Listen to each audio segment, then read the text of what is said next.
We are live. Welcome one, welcome all. In case you are confused and wondering who I'm and my name is Antonio Bryce. I am the creator of the comic book series brand. We are coming up on $75,000 raised on Indiegogo.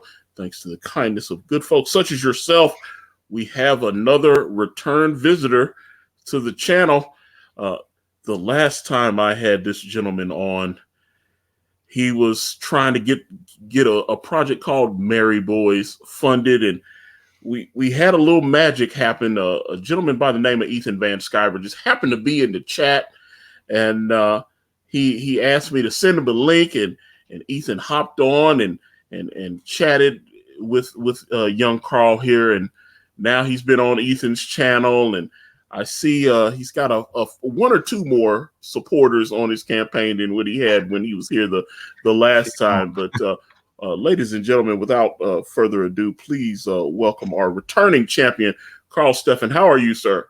Very good, very good. Thank you very much for having me on again, Antonio. Yeah, no, a lot has changed. A lot has changed since that first time. It was about 2 months ago, I think, we launched the campaign, and from there it's gone from, I think I was just below getting funded from about it was just under £2,500, which is about I'm not going to do the conversion, but it's grown to almost 3 times that in the meantime. It's just people have just gotten I've gotten a lot of interest from this. After being on Ethan's show especially, and just everybody's pitched in and just hosted me like crazy. It's been absolutely great ride.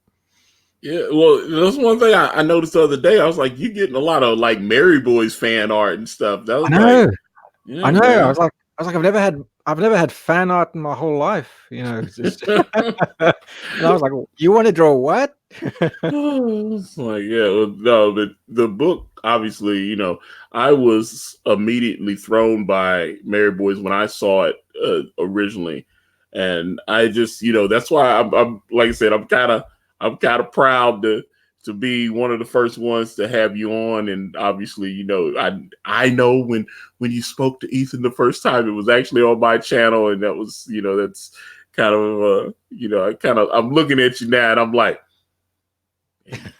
done well. There you go. And I was like, the book looks great, and fortunately, Ethan saw it and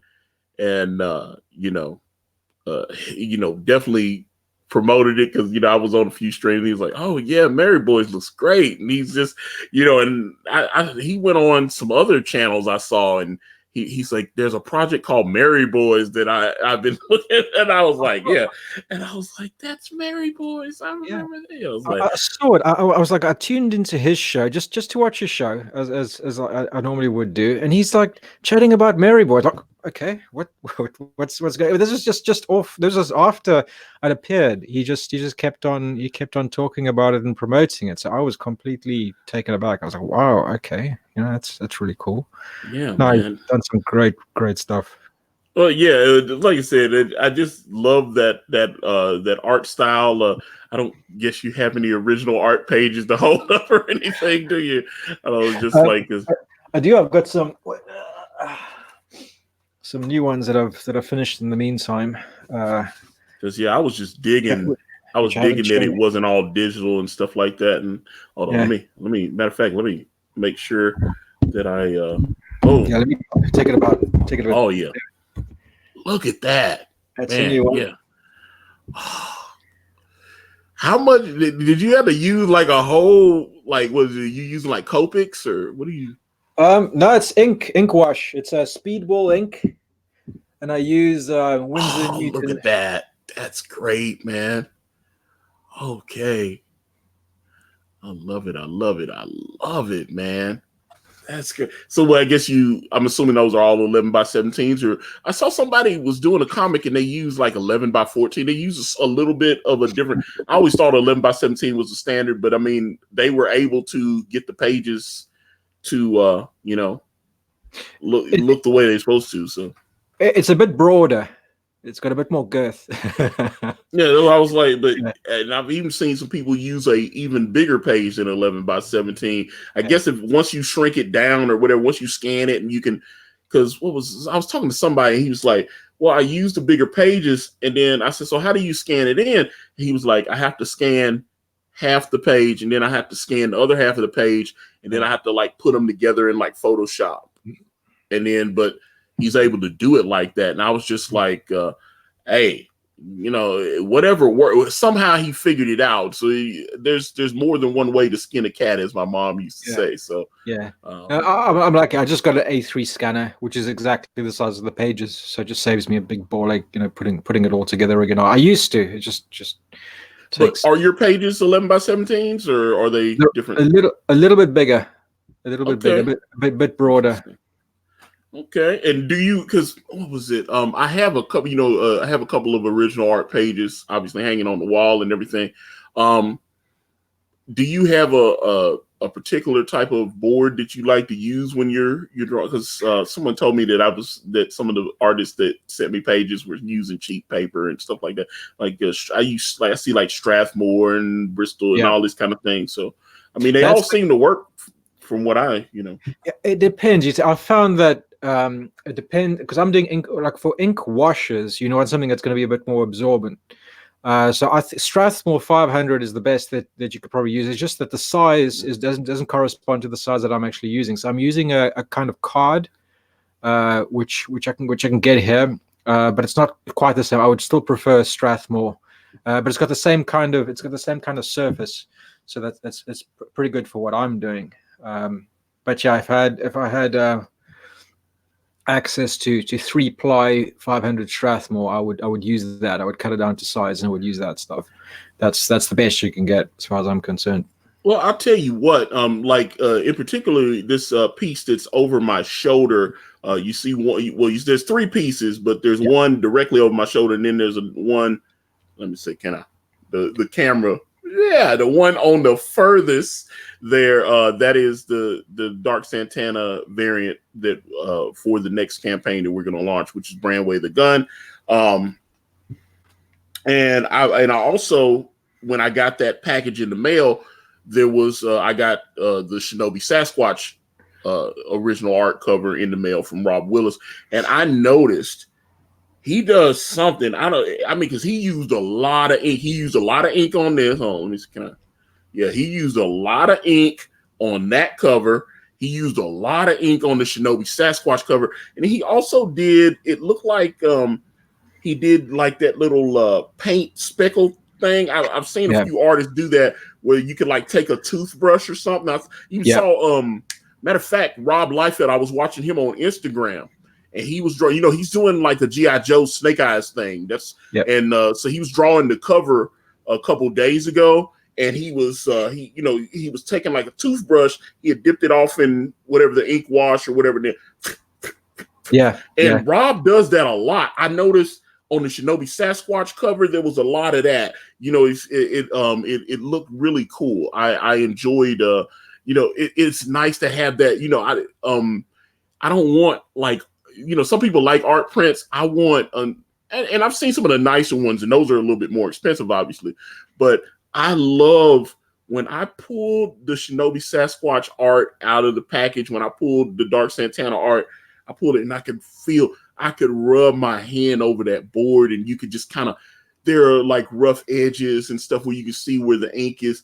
And I was like, man, there's nothing like it.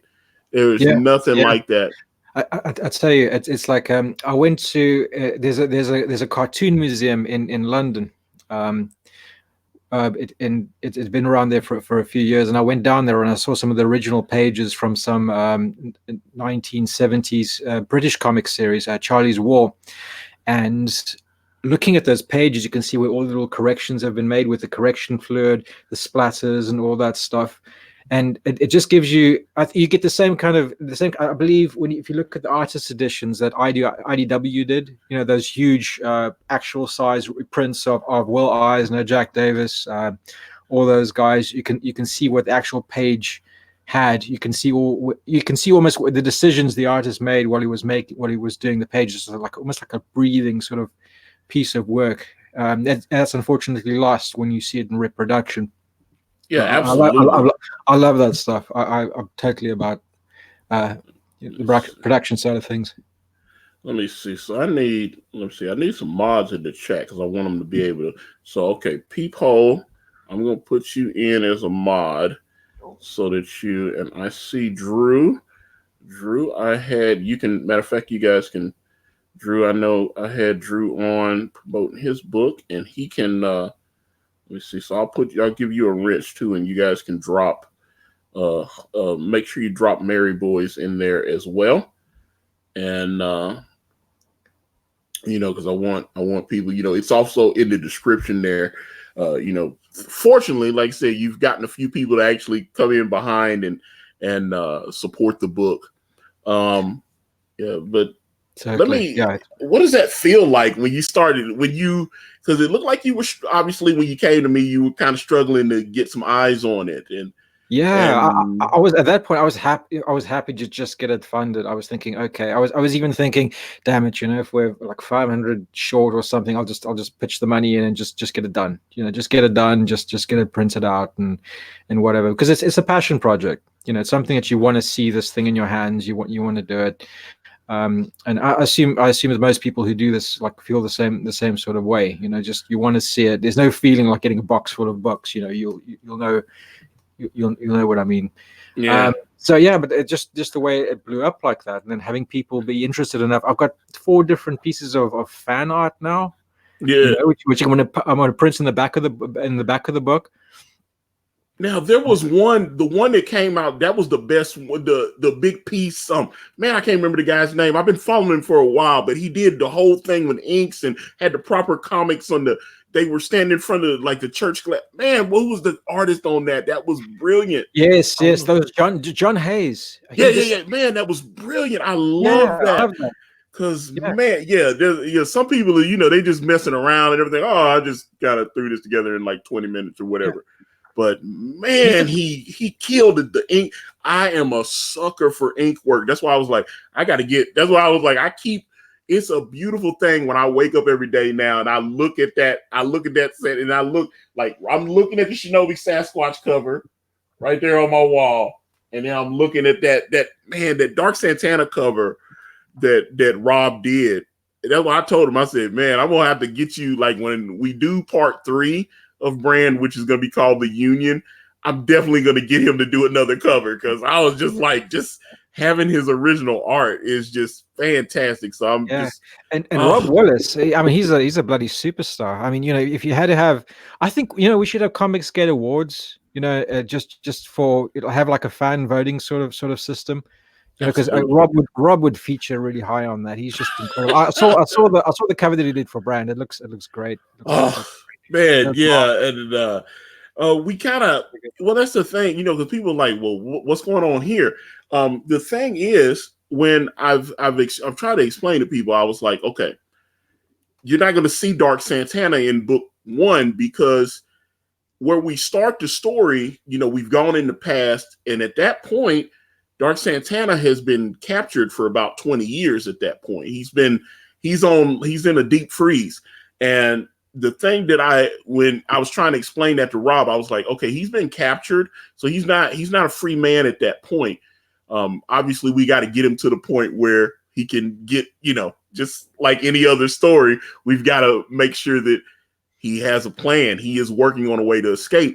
But one of the things that I had talked to Rob about, I was like, I kind of wanted, what do they call them? The BAFTA tanks from Empire Strikes Back. When Luke, after Han Solo had rescued Luke and, he killed the little snow creature or whatever, they had to throw him in. He's got the breathing mask on. He's sitting there floating into. And I was like, that's the kind of setup that I want Dark Santana. I want him. He's going to be like in the North Pole under heavy guard, and he's going to be in a tank like this. And matter of fact, I even told Kanan once that I love the design. He's got like a little nice control panel on the side and all that. I told Kanan, I was like, when we actually get to that part, I want you to use very similar to what Rob did, because I think he did a great job with it. I was very pleased with it. I was like, man, because I told him I kind of gave him, I was like, I want like the bubbles floating around. And I mean, everything he did was just great. And then, like I say, he used a little flicking technique with the whites. And just great thing. And I was like, yeah. So I geek out when I wake up, and like you said, it's right. I get up, get out of the bed, and I walk right past it every day. And I was like, yeah, so it's great. So I had to hang it up now. Yeah. So yeah. I was like, yeah, Rob killed it. So I would highly recommend using his services. Hell, I might need I need a piece of original art from you, though. I do actually, because I love your stuff, man. I've just been drawn to your art. But yeah, I really loved. I remember when I just started seeing Mary Boys, I was just really excited for what you were doing, especially once you told me you weren't doing it digital, because there's obviously a way to do what you're doing and make it have that look. And I've seen some artists and they're able to, make it, the fact that you're, they have the kind of grayscale or whatever and ink wash look, you can do that. You can simulate that with whatever computer, Photoshop or. You can do it, but it'll probably take you longer to do it convincingly in digital than just to whip out the paint, at least the ink, and just do it traditionally. To be honest with you, there's an artist that's Dave Raposa. His digital stuff looks traditional, but he will spend 3, 4, 5 days on yeah. So yeah, if you can do it, you can do it. But to get all that texture in there, to get all that feeling in there, takes a long time. There's no shortcut to it. I don't think. But no, that's what, like I said, when you told me, it's like, no, I'm actually doing it traditional, and I was like, yes, that is awesome. And I saw that you actually did, it was one of the things we talked about when you were here before, put up original art and stuff for sale, and it looked like 1 or 2 people took you up on that, or no? Yeah, 4 people. Yeah, they got original. Yeah, that's it. So I still have to contact them, and I have to do like I just say, okay, which pages do you want, sort of thing. And I've got I had an original sketch tire that's run out. I've got 30 original sketches, ink sketches to do, and I've been contacting people on what they want me to draw. And thankfully, everybody's good taste. Nobody's asked me to do Squirrel Girl. Also, wait a minute. So I thought like your sketch thing would have been like, oh, I'll just draw some Mary Boy stuff or whatever.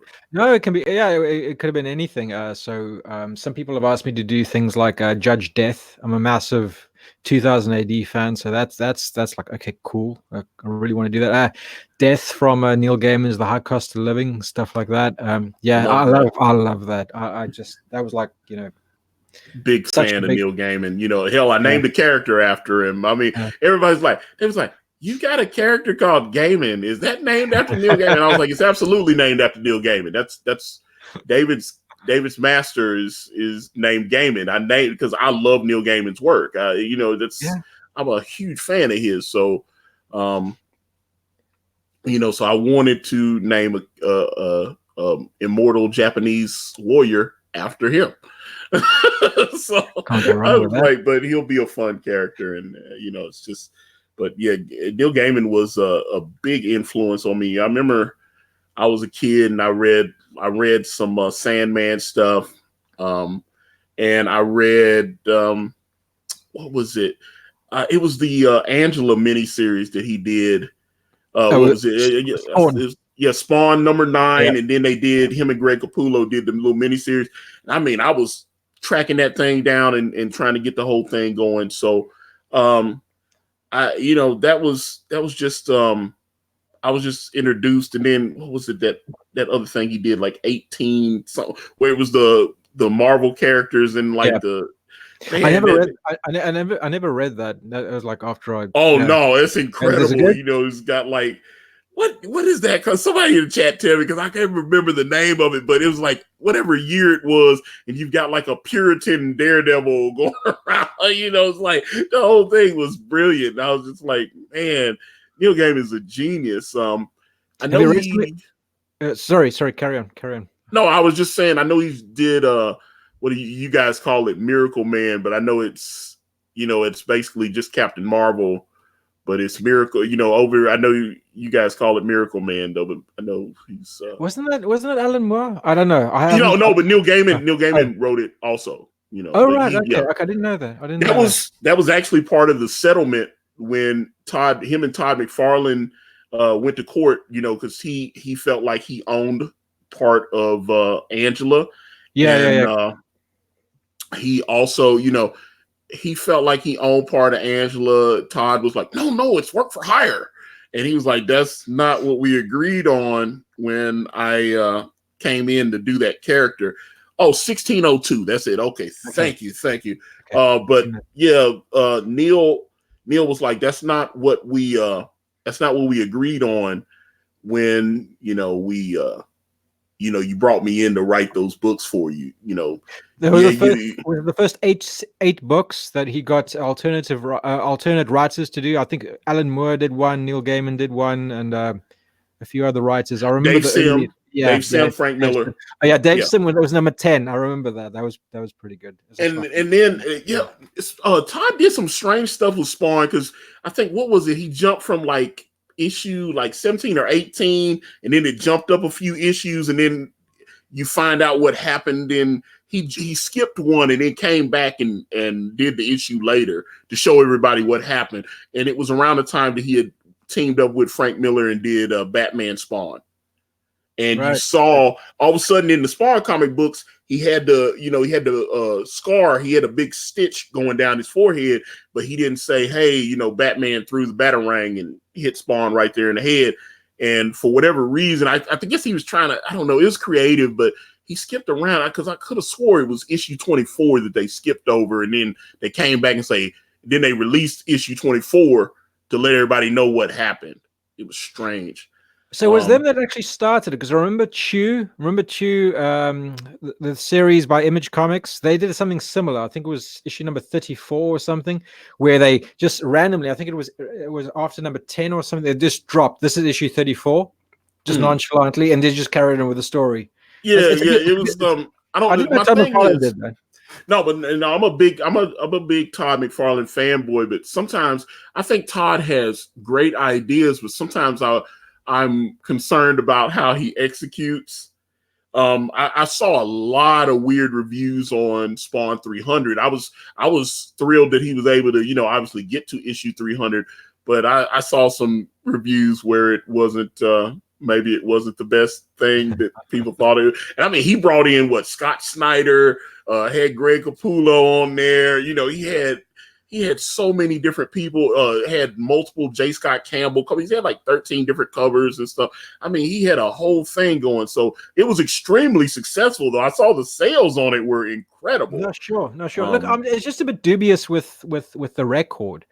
Because I mean, the whole thing was a Canadian hitting 300 issues, and obviously, he's trying to outdo Dave Sim's record of 300 issues of Cerebus.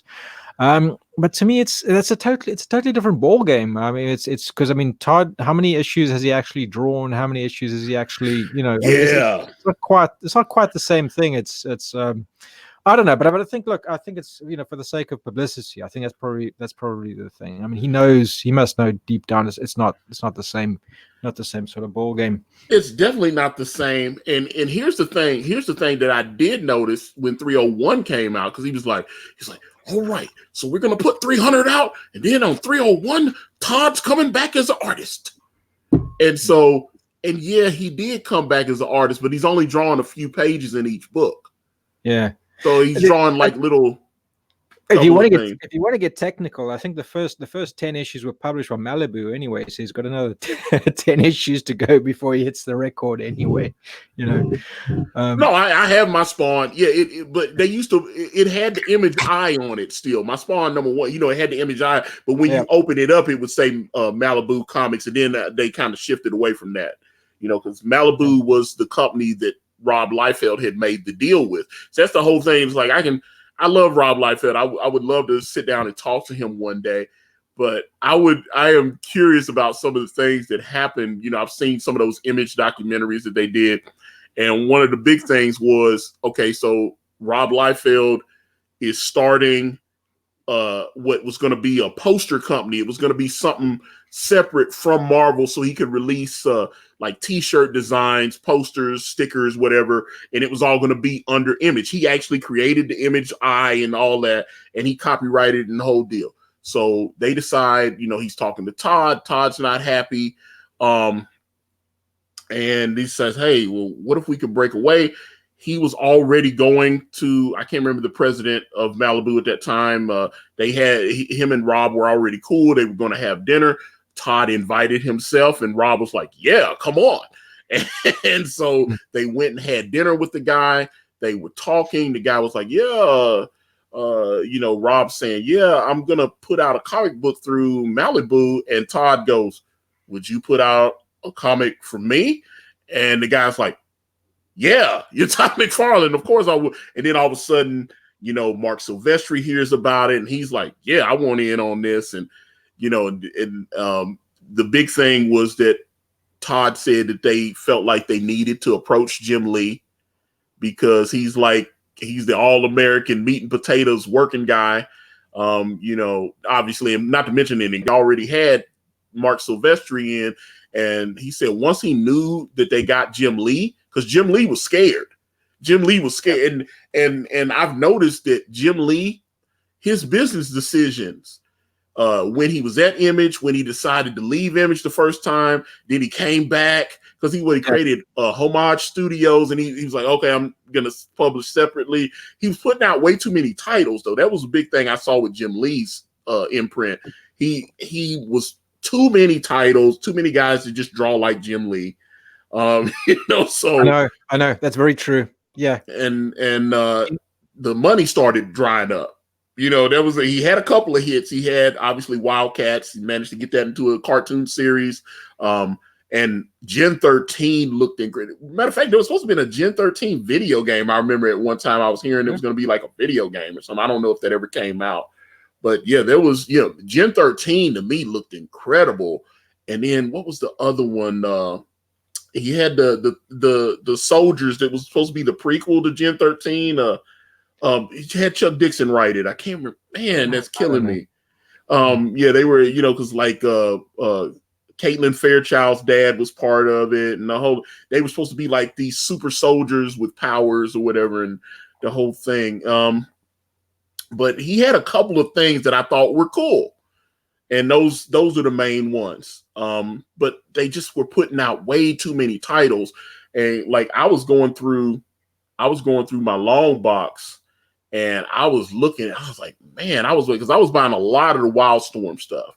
The fact that Wildstorm really kind of, even when they shifted over to DC, when he finally sold the whole thing, that was a shock to me. When he said, this ain't working. And all of a sudden he has to go and Team 7. There you go. All right. So yeah, Team 7. I remember Chuck Dixon wrote Team 7. I've got the trade paperback on that.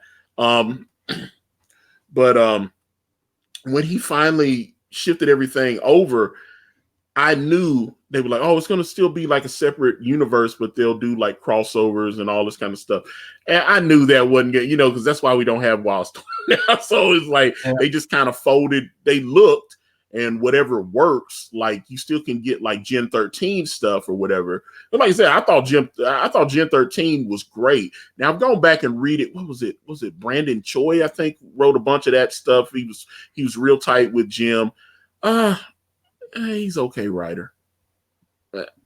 That's as far as I was like. A lot of that old Image stuff to me just wasn't. It had beautiful art, but it just wasn't very well written. That's the problem. That's the problem. I think. I mean, I remember some of the titles that I got at the time, and like the Savage Dragon stuff also just didn't. It was good. I mean, I loved Eric Larson on Spider-Man. I just thought he was really good. Really. But as soon as he started getting unleashed on his own, it just didn't really work. I don't know. It's crazy though. I got a couple of buddies of mine that are huge Savage Dragon fans. I bought a couple of issues because they did like some crossovers and stuff like that. I think like Spawn was in there and stuff like that. I have a few issues in my long box, but No, probably it's don't it's have it's a bit room. it's a bit of a vanity I don't know. I don't want to call it a vanity. I mean, I've also got a vanity project, so I don't want to go shitting on the lawn there. But it's just he seemed. I think it's what happens if, in some cases, not having an editor or not having something to ground you is a bad thing for some people. I think you get exceptions to that. Like going back to Dave Sim, the first half of Cerebus is bloody amazing. Just nobody telling him what to do. With Eric, he just went all over the bloody place, places he shouldn't have gone. I mean, with this pseudo pornographic stuff that he did at some point, it was like, Oh yeah, what yeah. are you doing? It's like there's a time and a place for that, and it's not this. It's just I think it put off just really put off a lot of people. I was really surprised when I saw that. I was like, what is this stuff? Yeah. Well, like I said, not obviously me. I'd be the last person to judge Mr. Larson for his fondness for adult film stars. Sure, fair. I would be the last one to judge him for that. But man, it's him and another guy. I remember I was on like comicbook.com or was it CBR? They did an article where they showed like pictures of an adult film model, and then they showed where he had kind of like traced it, light boxed it, and made it into like an X-Men cover or something like that.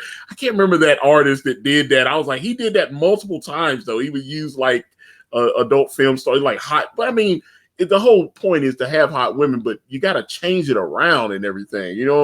That's the problem is this. Okay, with porn, I think this is something that Alan Moore actually said. He says that once you start showing the porn, a certain part of your brain switches off. And that's why a certain level of porn plot works. I'm here to fix your freezer. I'm here to clean your toilet, whatever the case. Pizza man, yeah. And that's all you can process because that part of your brain is occupied. It's occupied, and now you just want to see the porn part. It kind of kicks out the rest of your story. So the rest of the story becomes redundant. It's a sphere you don't want. I mean, I'm not a prude. I like good porn. It's a totally different sort of thing. I just can't see it. Just introducing it into an established comic book franchise just doesn't work for those reasons. It's almost like changing genres, but dramatically.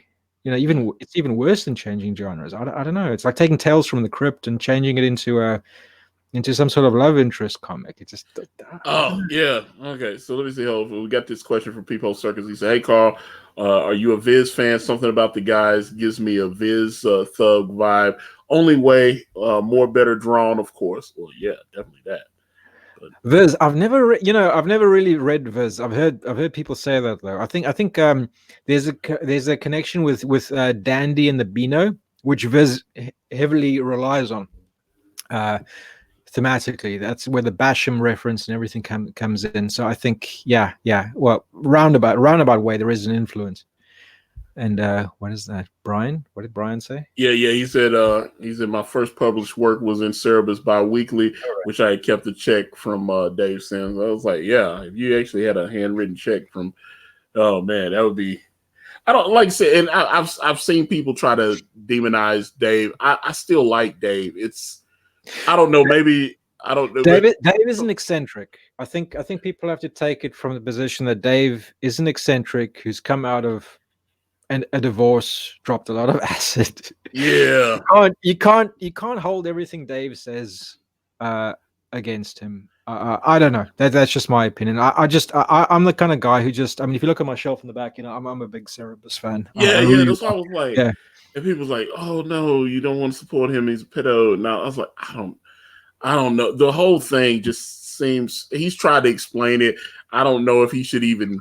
You know what I'm saying? I was like, once I saw someone come out and try to explain, I was like, once you start trying to explain, they got you. You put your foot in it. Then My thing is the woman herself is a really grown woman. She's old. She's like 50 something years old. She's not coming out and complaining that Dave did anything inappropriate to her. So I have to, we say respect women. The woman is a grown woman, and she's not claiming that Dave did anything to her inappropriately or whatever regard. And I mean, yeah, I mean, from the story, it's like the story that I get it is that he said that he had inappropriate thoughts towards her when she was a lot younger, when she was underage. Then he kept perving on her for a few years until took she her on. became 21. He had her with him.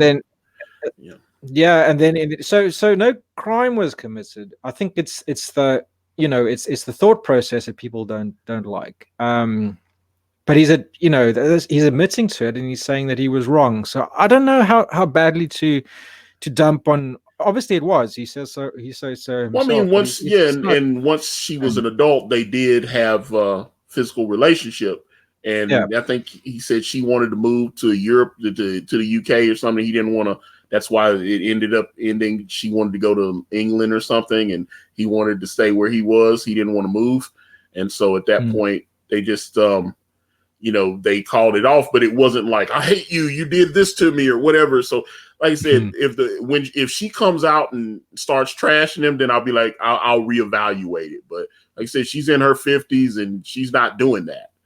So, I mean, so that it is what it is. Cause so I just, like I said, I hate it though. I hate it, but because I think Cerebus is an important work, especially in the comic book medium. I just think, and I think Dave Sims is an important creator, and I was actually surprised when I had I had Jeff Smith on back in August, and he talked about Dave Sims, and I was like, I was curious about that because a lot of these comic pros kind of shied away. They want, it's like, even though they loved his work, it's like, okay, it's like they were meant to have a boxing match from my recollection. He challenged. I think there was some sort of a disagreement, and Davison was trying to goad him into stepping into a boxing ring with him. And I thought that was. I think a lot of comics disputes should be settled like that. Oh Lord, that'd be. I don't know. It seems like the last few weeks the boxing ring would be steadily booked. It seems like so. It's all good. It's all good for comics. It's all good publicity. I think it would actually be pretty good to see a few people square off. Good clean fight. Yeah, man, proper fight. So I just, like I said, I think, like I said, I'm a big fan of Dave Sim, but he's definitely an eccentric. That's something I've talked about. I've battled with depression, but I feel like it helps me as a creator. I hate to say that, but it's like if I was happy all the time, I wouldn't be able to or think of some of the ideas that have come in my mind.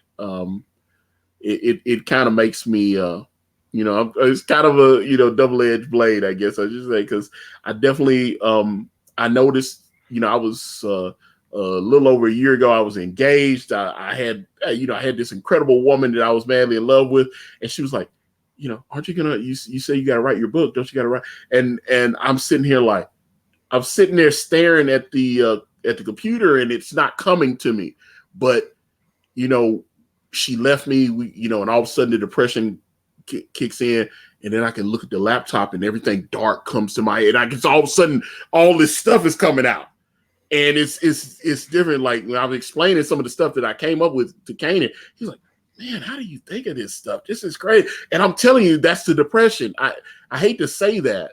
So I actually have tried to shy away from, I was doing like a lot of online dating and stuff like that. And I was like, I've actually backed away from all that because I've noticed, like, if I'm too happy, I can't work. I hate to say that, but it's like, I might meet someone real quick and kind of go in and go out, but I don't want anything long term because I've noticed, like, if I try to commit and I'm in a relationship, all of a sudden I was like, yeah, I'm supposed to be working on a comic. Yeah, nobody. So we're just saying we should get you a woman who makes you really unhappy to get the best out of you. That's every woman. That's not good. But I'm telling you, like, the way, like, I gave Kanan, because I've been writing the Way of the Gun script. I gave him like the first 38 pages this morning, and I had explained to him the way it comes in is rather dark, and it takes place like within a few days, like literally, like, because I can't wait to get like a big graphic novel together with all the collected first story arc and everything. So like this first book is 52 pages, and looks like Way of the Gun is going to be, 80, 100 pages. It's going to be a bigger story. So I want to get, but the way of the Gun comes in, it is definitely darker. And when I explained to Kanan how the first few pages, he was like, whoa. But at the same point in time, he was excited to draw it. It was that kind of stuff. Yeah. So it's it's interesting. But a lot of that just comes from me just sitting there going, I'm worthless. Nobody me. But how does it feel like? I mean, again, I'm my own artist, so I don't get to share any crazy shit with people. How does it feel like, translating all that to somebody else, saying, this is how I feel, this is what I want you to express? I mean, what's your process like on that? How do you bridge that gap? To me, it's very, when I start talking about personal stuff, I'm a typical man. I just, have real trouble, expressing myself to other people, and like when it starts getting emotional, I don't know. Well, you know what? That's actually a great question, because, I was doing the Sexy Party podcast, and everybody's like, "Why are you doing Sexy Party?" And I was being earnest when I said I honestly see Sexy Party as like a therapy session. I feel like it's a purge. It's me like it's me expressing myself. It's my crazy perversions, all the weird things that pop up in my, because they were like, man, you just say anything. And I was like, that's the whole point. That's why people, I think when they listen to the podcast, they, some people listen to the podcast, but they're embarrassed to publicly admit they listen to it. And then they send me messages, and they're explaining to me in private, you know what? I could when you said that really struck a nerve with me. I feel the same way. And I was like, there's a lot of us out there. People, for whatever reason, they would listen to certain episodes and they feel the need to confess to me. And they didn't want to publicly admit it. It's like, I can't believe, Antonio, this happened to me. This happened. And they're telling me this stuff, but it's all guys though. It's never women. It's never women. And I was like, you're a dude, man. I was like, it's like, yeah. And I was just like, I don't know. I've gotten some strange DMs from people, but I love the people that listen to Sexy Party. We're actually might be sometime within the next few days might have a return episode, which would be episode 20, and because there's so much to talk about. I just my co-host Anna, she needed to take a little breather, but that's the good thing about it, is that I can just pick it right back up and we just go back in and just start. It's good that you have something like that. I mean, it's that's my goal, and something that I've learned through this whole crowdfunding experience is that what you're selling is yourself. You're not really selling comics. The people that support the comics because they like you as a person. It's all, we've all gotten really postmodern with all this thing. Like this is previously, this is where your expression, your self-expression isn't just contained within the pages of the comic. It is beyond that. It's everything that you put out that is part of you. And the broadcasts are just important. So to me, what I would like to do is get to a point where I'm comfortable enough in front of a camera to just let it all come out, in the same way as Sexy Party. Just be yourself, completely relax, and let people see you for what you are. It's really, it's a brave thing to do, and it's kind of staggering in a way. No, I read like I said, I think it was like episode 10 or 11. I actually read, it was a 3-page letter that my ex-girlfriend, after she left me, I kept saying, I thought we were happy. Why are you doing this? And and I mean, wasn't an email. She physically wrote 3, that was strange, because I told Anna, I said, she sent me this letter. And she was like, wait a minute, she actually hand wrote a letter? Who does that anymore? I was like, no, she hand wrote me a letter and mailed it to me. And gravitas. And she was like, do you still have it? And I said, yeah. And she's like, do you still read it sometimes and kind of beat yourself up with? And I said, I do. Sometimes I'll get real bummed out and I'm like, I'm a piece of shit. And I'll just go and read this horrible letter where she's just telling me everything that's wrong with me. And she's like, I want you to read it on the air. So I actually went and grabbed, I have the letter in my closet and I actually grabbed it and I read the letter on the air on Sexy Party. And yeah, the chat was going crazy when I read it because I was like, she was going in on me, it was too much. But that's the thing. And Anna's been my friend for like about 11 years now. Me and her have been real tight for like 11 years. And she was like, oh, I know this woman's full of shit. And then as we were going on, she was like, wait a minute, did you do this to this woman? I was like, maybe I am a horrible person. She was like, it was crazy. She completely turned on me. She was like, I'm trying to defend you, but that might be beyond the pale. And she's like, it was too much for her. She couldn't handle it. I was like, oh man, I really am a horrible person, man. It was so funny. It was so funny, but like I said, but I can be self-effacing. I can look at my faults and go, I don't know. Like I said, it was an interesting experience, but when it's always strange when we do Sexy Party and then I end the stream because sometimes me and Anna talk for like another hour or so after that, but I feel drained. It's like going to the psychiatrist because that's the thing. I'll say anything. I'll say whatever comes in my mind. I'll just be honest. There's a buddy of mine, and he didn't know. He just started following my Facebook page where I post all the YouTube links and everything. And so he was like, what's this Sexy Party thing? And I was like, oh, it's a podcast I was doing, done a couple episodes and all that kind of thing. And he was like, so you've got it like where you can stream it? I was like, yeah, well, you can catch the episodes on YouTube. And he said, I've got it on SoundCloud and iTunes. He's like, it's on iTunes? And I was like, yeah. And then so he was like, where's the link? And I sent him the link. And over the course of the weekend, he listened to like 7 episodes of Sexy Party. He was just like, he'd be jogging or whatever. He was like, dude, you are insane. And I was like, he said, it was funny though, but he said, my God, he said, you don't put it all out there. And I was like, that's the whole point, because I'm not, it's very freeing. And that's the thing. Like if I use it, if I'm telling you what happened, everything I'm saying is true.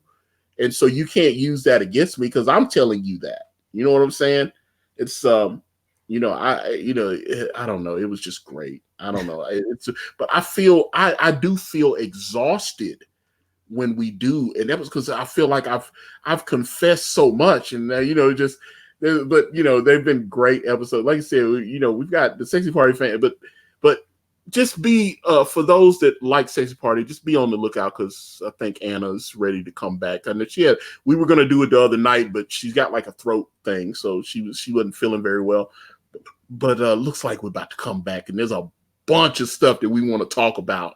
That's out there. So I'm looking forward to chatting with her again and confessing all my horrible sins. So that is a lot of people pay a lot of money for that sort of therapy. Yeah, I mean, she's a free psychiatrist, and Sashi before her, so that was the thing.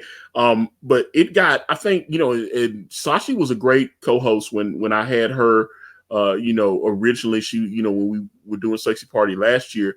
And then, she was just always, she's in South Africa. It was kind of hard to get the time where we could both be on the same, because like scheduling this interview with you, you're across the pond and the time zones are different. It was always crazy. I'd have to get up at like 7 or 8 in the morning my time because it's afternoon there for her, and it was just just to make everything work.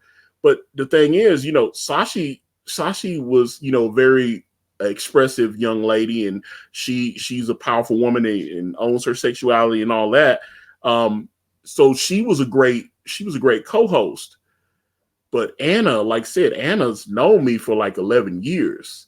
We've been, what I'm saying, has been through a lot of stuff, talking to her on, over the last decade and stuff. So it was different because she actually knows me as opposed to Sashi, who was getting to know me. And so because of that, she was with me when this woman left me and when that woman left me, so she was like, oh, another one left you. Oh, okay. This one left you. It was that kind of thing. So she's one of the ones I would go crying to when when someone now she's like, that's what you did. That's what you did. It was like I said, she's like, I love you, but that was just too much. What do you just?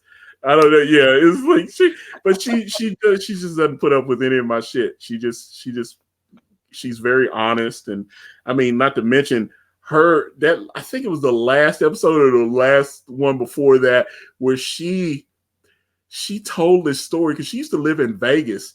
And she sounded like she was into some wild stuff, man. It was just, a lot of drug-filled nights and different, illegal activities, and she's, into girls, so things were happening. And she told this story, and I got so many messages about Anna's story where she told this story about this.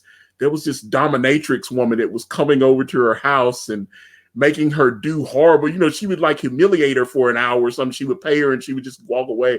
And then, and she was like, I would have married her.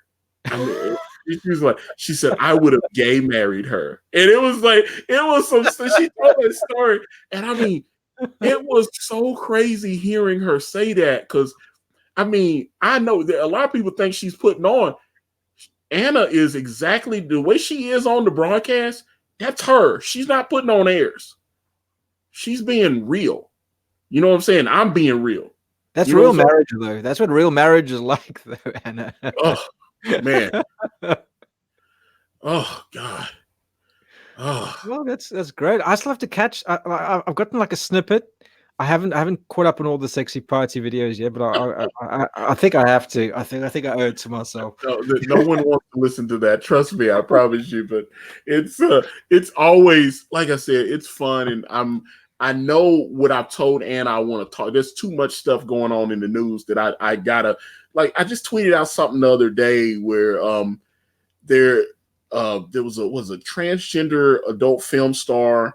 Yeah, and Hull in England. Yeah, I saw that. I was like, yeah, you're mad. You must think this country is an absolute bloody circus, from all the shit you see. Well, here's the thing, though. I had talked about on a previous episode of Sexy Party, I had talked about an incident that happened over in the UK.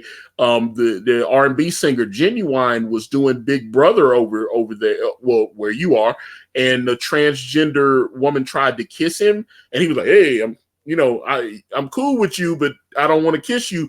And all of a sudden, he got lambasted as a homophobe and everything because he didn't want to kiss. Yeah, but imagine forcing a gay man to kiss a straight woman if he didn't want to. Who's going to be lambasted then? It's a lot about what are you attracted to. You don't have control over what you're attracted to. I mean, nobody's got control over that. So if you're not attracted to that, then you shouldn't be put through it. I mean, it's double standards. That's what it comes down to. Double standards. Nobody wants to see that.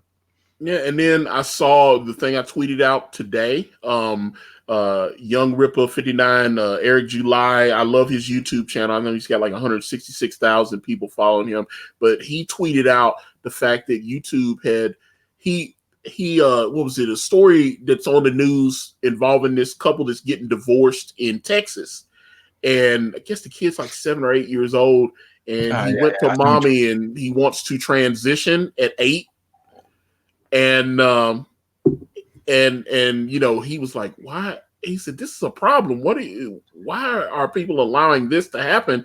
And I guess YouTube thought, just my God, I guess they thought he went a little too controversial. But like I said, all my Sexy Party episodes, I already know those aren't monetized.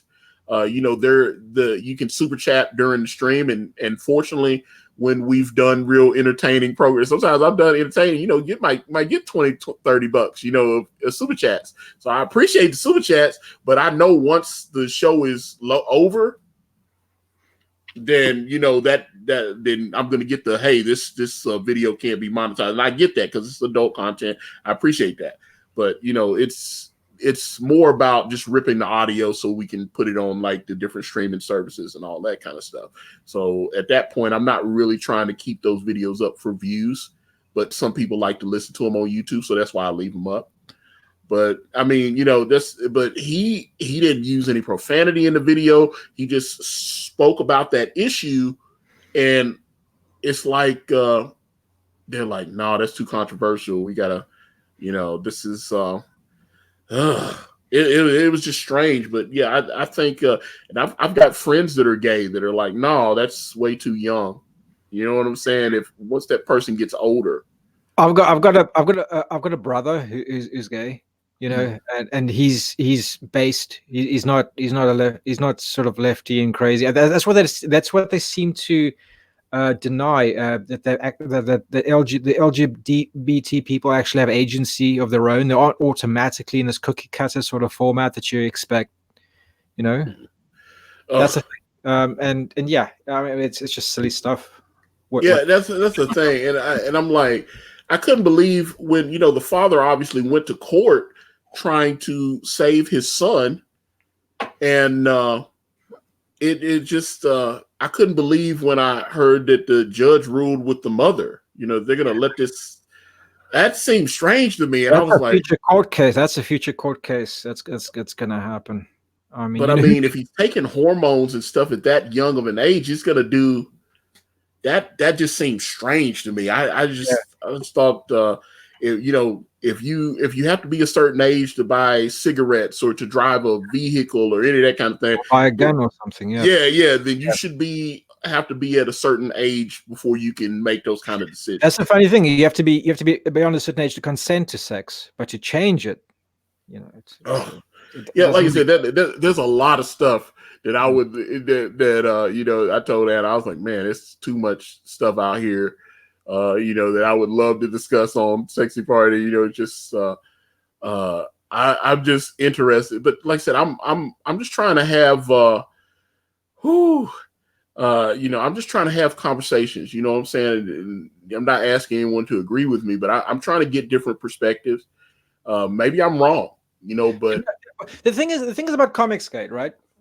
Which I've found is it's a different sort of climate to the rest of the mainstream comic industry. We're having conversations that you will not have in the bigger sphere. So it's important that this sort of thing does happen, that people talk about this stuff, that it's reflected. It's essential, I would say. Yeah, and like I said, and that's the thing.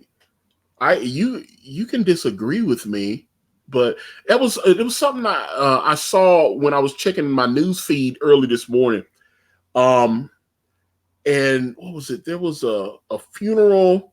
For what was it? The guy, he was civil rights leader in I guess in Georgia, and he had gotten like beaten and arrested in Selma like 40, 50 years ago, whatever. I can't remember. Elijah Cummings, that's him. So he passed. He was 68 years old, right? Mitch McConnell went to his funeral, as a lot of dignitaries and other politicians did. It was, there was someone there, and the guy, and I guess Mitch McConnell was on camera, and he was walking past the guy, and he reached out his hand to shake his hand, and the guy, he didn't want to shake his hand, and this actually made the news, I guess, because they were filming it. And so they were asking the guy, because he shook the hand of the Democrat person behind it, and they go, "Why didn't you shake the senator's hand?" He was like, I just couldn't do it. I couldn't do it. And something I thought when I read that, I think a lot of times, and I see this especially on Twitter,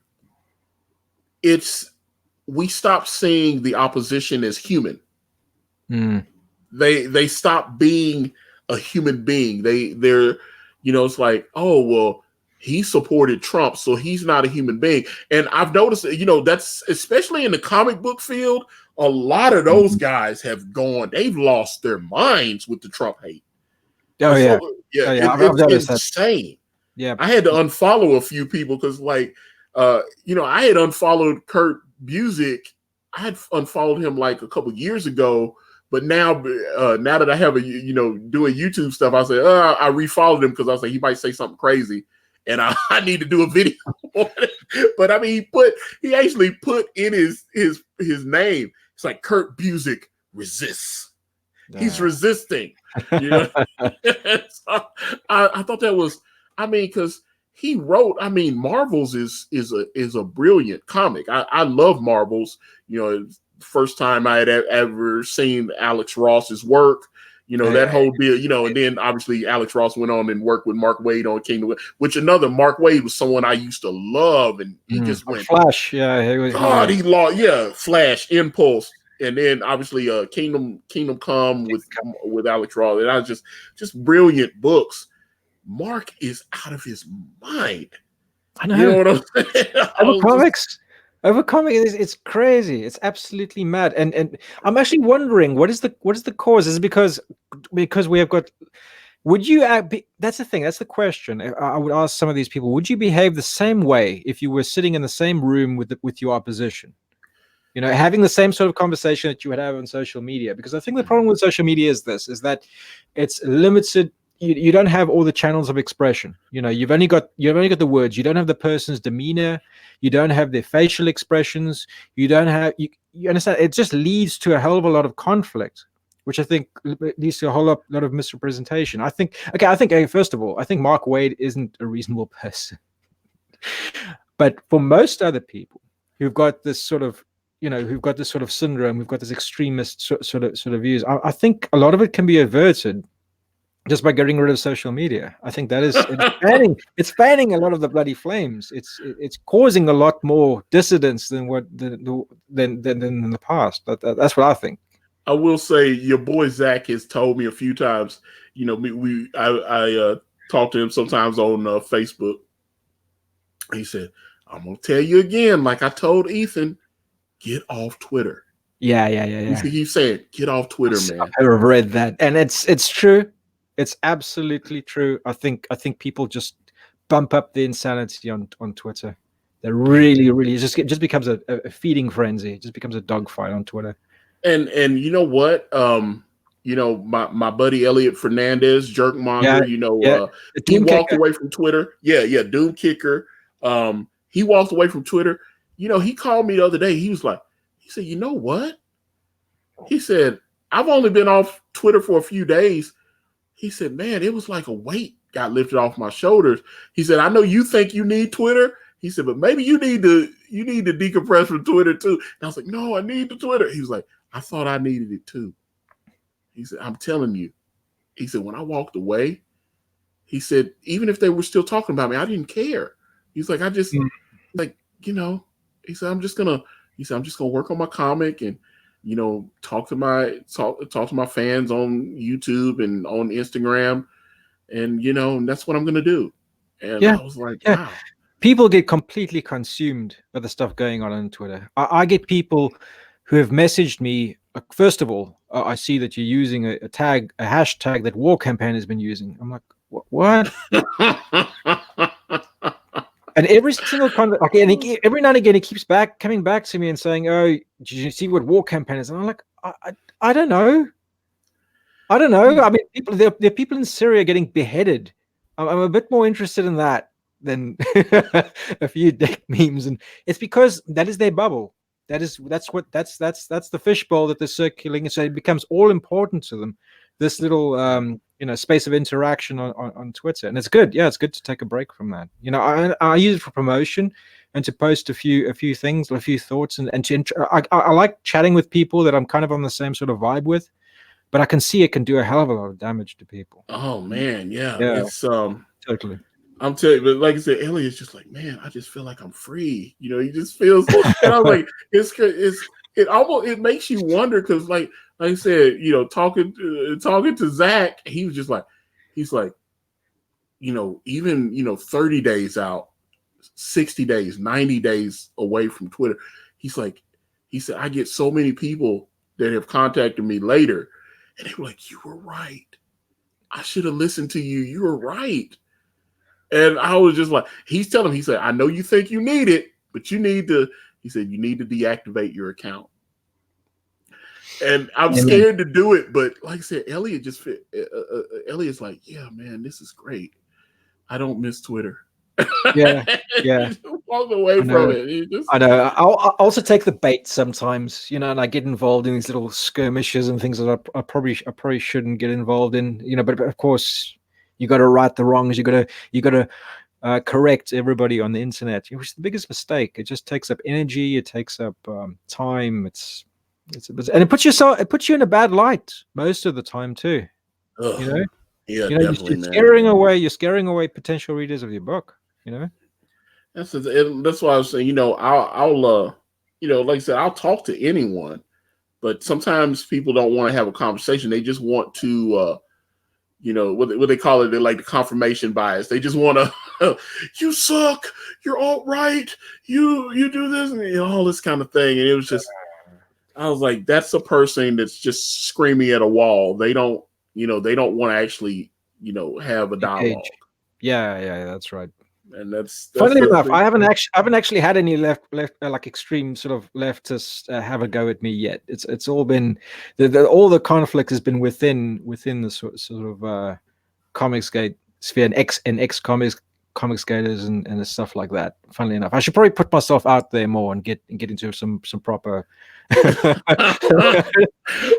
it was crazy. I had some people try to go at me a couple of weeks ago. It was crazy, and I was like, dude, I don't bother you, but there's people that that are subscribed to this channel, and their purpose of just being subscribed is to just come here so they can thumb down my videos and stuff like that. And I was like, that's weird to me, man. I don't. Oh God, that's strange. I was like, I don't go to anyone's YouTube channel if I don't enjoy, you know what I'm saying? If I don't enjoy what the videos you're putting out, if I don't enjoy your content, there's no reason for me to waste my day.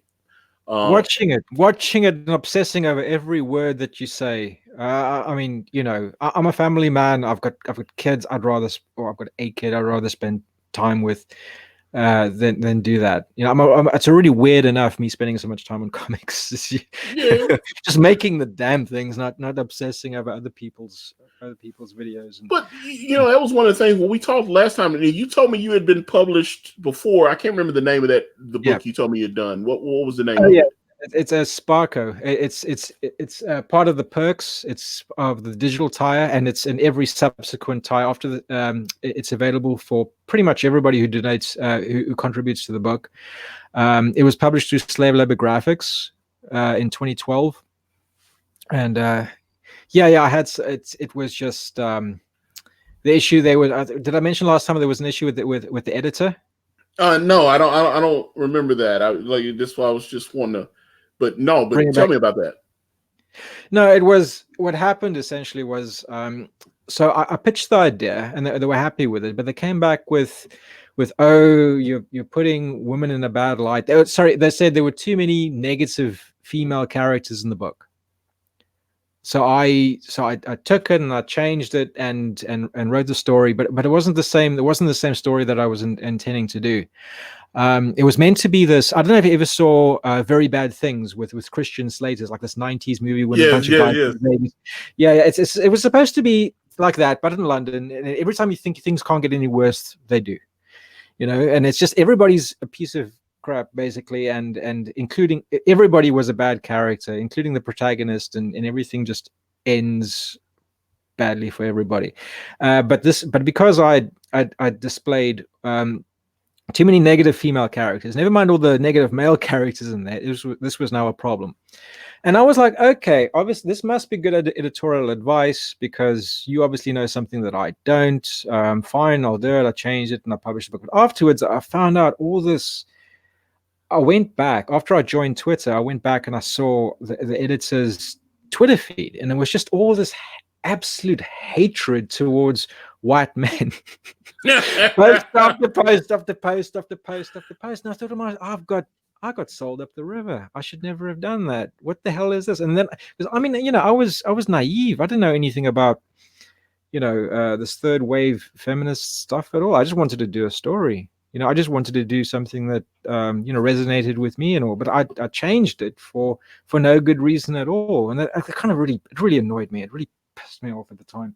Well, that's the thing. First of all, let me read this from Brian Christgau. Let's see. Twitter is totally toxic, but unfortunately, it's essential right now. If you're crowdfunding, the trick is to avoid the drama and use it as a tool. I definitely agree with that. But my thing is this: like, I have an editor, the very lovely Amanda J. Lamella, a Lightning fan.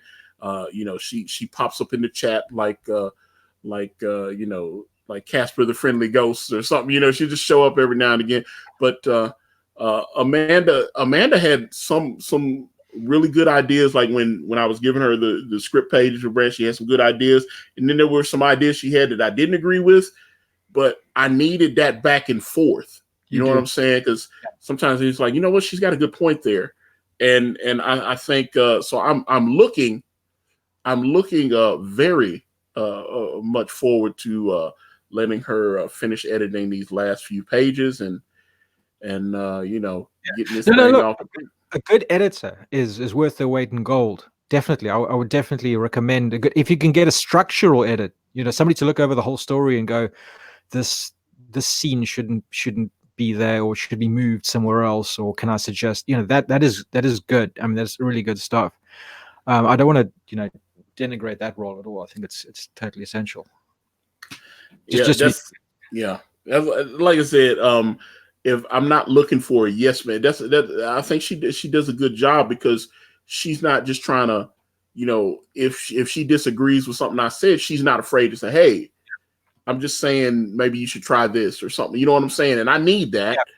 That's the whole idea of that, and I just it is very important, and it can't be. And I think there was you can't, if you start, I don't know, you start losing your way a bit if you're left to your own devices for too long. You do need some sort of voice of reason to kind of pull you back and saying, okay, this was your end goal, this was your end point that you wanted to reach. You're not doing that properly with the story. And sometimes you just need to write the damn story, put it in a drawer and forget about it for a few months, and then have an editor look at it. It's I've done it. It makes a huge difference to that. Absolutely. So it's strange. I remember when we were doing the preview PDF, and I'd send her, and she would have really great notes, and she would be like, okay, so you've got this going, and then you transition here. And she made me think about the story differently, because I know the story. I'm trying to make sure that when people read it, that they understand what's going on. And so, like I said, it was good to have insight from someone that wasn't directly involved. Otherwise you stay yourself blind against your own words. It's so. I just need to pop out to the loo quickly. Okay, go for it. Let me talk to the chat. Whew. All right, so guys, you guys are really rolling deep in here, and so what's going on? Let me see what you guys are talking about. I see y'all just in here just chatting it up. Let me see here.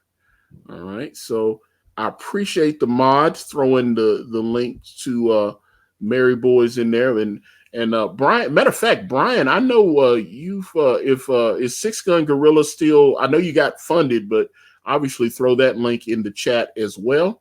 We got to get you to come back on. I enjoyed our conversation when you were on before. I thought it was I felt I had met a fellow kindred spirit. So that's it was kind of cool. So, but I'm trying to see.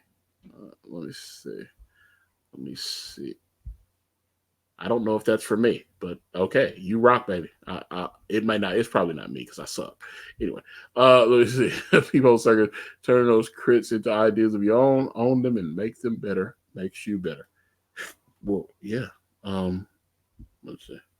Excellent show. Well, there you go. Well, Brian, thank you. Like I said, I enjoyed talking to Karl when he was here the first time. I thought it was we had a really good conversation. Obviously, I think he does brilliant work. I think Mary Boys looks exceptional. And again, appreciate you guys throwing that link in the chat. And for those of you that are supporting Mary Boys and get it out there. So let me. Okay, Logical Gamer. Let's see what Logical Gamer say. Okay, what is your opinion on using tools of the identitarians against them for the purposes of destroying their evil ideology? Oh, that's I don't know. I don't know if I ever if I don't know. That's interesting. That's an interesting question.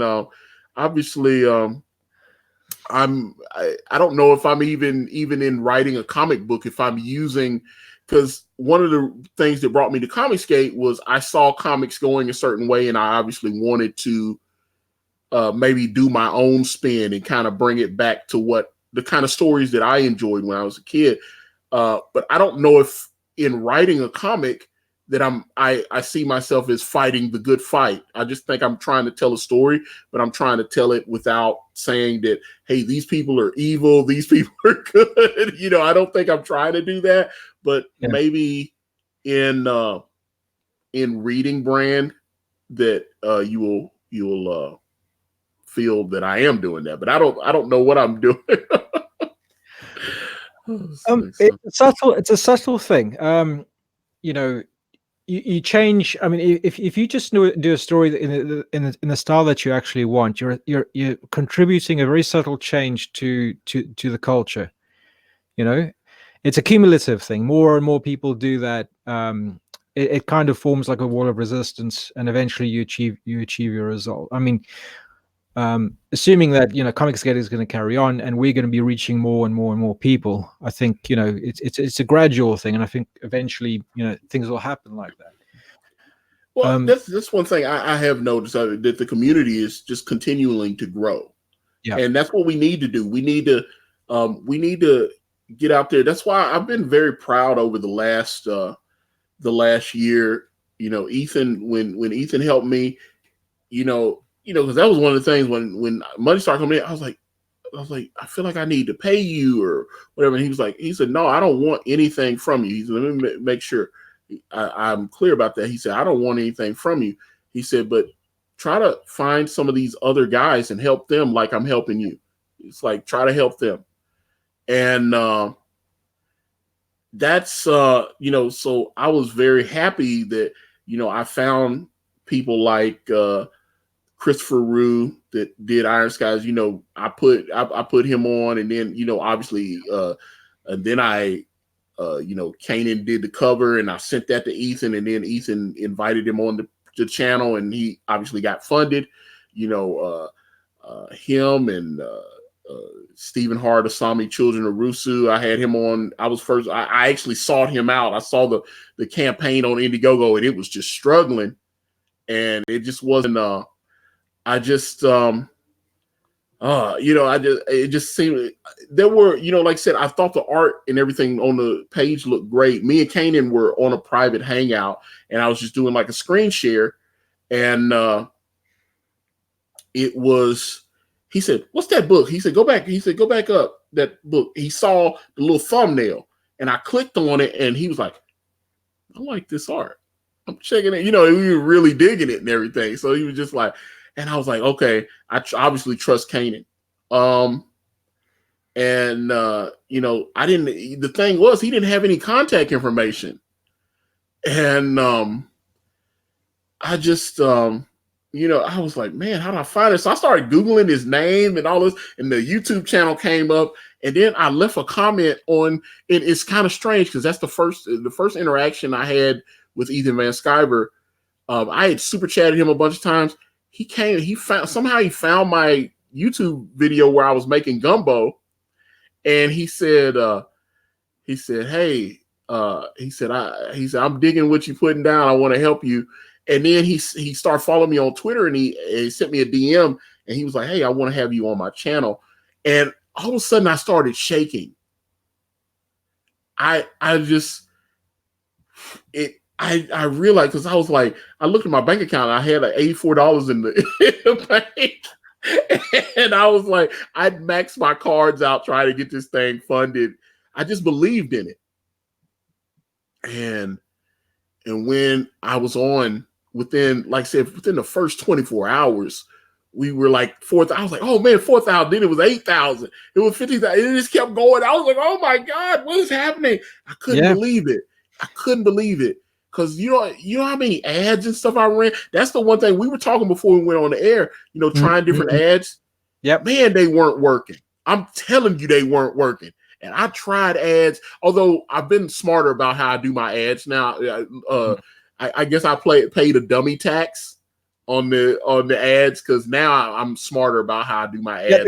There's like you have to time them properly, and there's a certain sort of there's a certain science to getting the most out of ads from what I've read. I've never tried them, but yeah. So I definitely use my geo targeting. I use my demo targeting. You know, so I'm using better tools in order to get in front of the audience that I want to get in front of. So I think the ads have helped enhance, you know, because I've talked to a couple people. It's like, oh man, yeah, I saw your ad on Facebook, and then I went to your page, and I downloaded the preview, and then they read the preview, and then they were like, yeah, I'm backing. So that's the big thing. The preview really, the preview really helped, and it just. But, you know, like I said, I'll always be grateful to Ethan for, you know, taking that chance and letting me come on. I just, man, that was just a big thing. I mean, yeah, the first, like when he said it, he messaged me. I think it was about 12 o'clock at night over here in the UK. And I was still awake, and I was just happened to get the DM, and he was like, are you ready to come on in 2 hours time? Which would have been 2 o'clock in the morning. I'm like, yeah.